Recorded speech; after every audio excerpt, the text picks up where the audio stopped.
যাচ্ছে, যেভাবে চেয়েছি সেভাবে জীবন না চললেও কেটে তো যাচ্ছে। কত স্বপ্নই তো দেখেছি, কোনো স্বপ্ন পূরণ না হলেও বড় হওয়ার স্বপ্ন খুব তাড়াতাড়ি পূরণ হয়েছে। এত এত দায়িত্ব আমার দিকে হাঁ করে তাকিয়ে আছে যে আর কোনো দিকে তাকাতেই তো পারি না।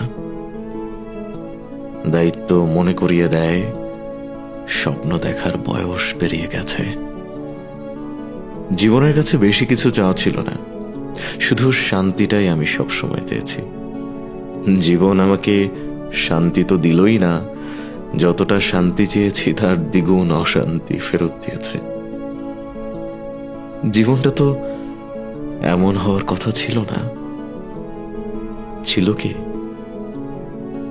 জীবনের এই বাস্তবতার পরিবর্তন আদৌ কখনো আসবে কি?